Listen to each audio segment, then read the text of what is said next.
नमस्कार, मी पंजाब डक.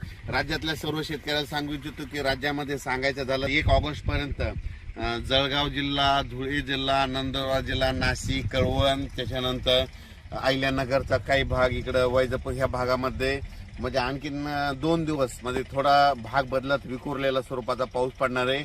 म्हणून उत्तर महाराष्ट्रातल्या शेतकऱ्यांनी हा अंदाज लक्षात घ्या. त्याच्यानंतर बुलढाणा जिल्हा, अकोला, परतवाडा ह्या पट्ट्यामध्ये MP बॉर्डरचा म्हणजे अमरावती ह्या पट्ट्यामध्ये आणखीन 2 दिवस मध्ये थोडं पावसाचं वातावरण राहणार आहे. सर्व दूर नाही पडणार, पण भाग बदलत पडणार आहे, म्हणून हा अंदाज लक्षात.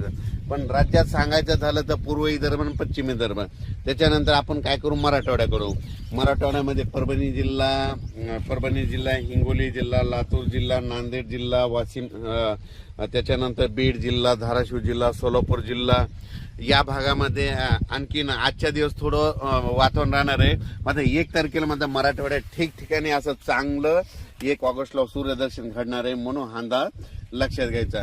त्याच्यानंतर आपण वळू पश्चिम महाराष्ट्राकडे देखील आज आणि उद्याचे दिवस सरी त्या चालूच राहतील. पण 2 तारखेपासून तिकडल्यापासून पश्चिम महाराष्ट्राकडे 2 ऑगस्ट पासून तिकडे देखील चांगलं सूर्यदर्शन होणार आहे, म्हणून डाळिंब शेतकऱ्यासाठी आनंदाची बातमी, म्हणून द्राक्ष शेतकऱ्यासाठी आनंदाची बातमी.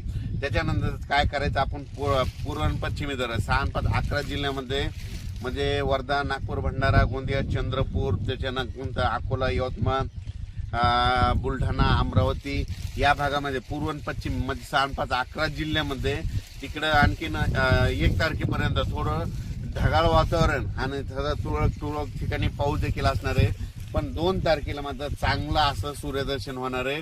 2 तारखेपासून ते 8 ऑगस्ट पर्यंत चांगलं सूर्यदर्शन घडणार आहे, म्हणून तुम्ही ती शेतीची कामे आटपा.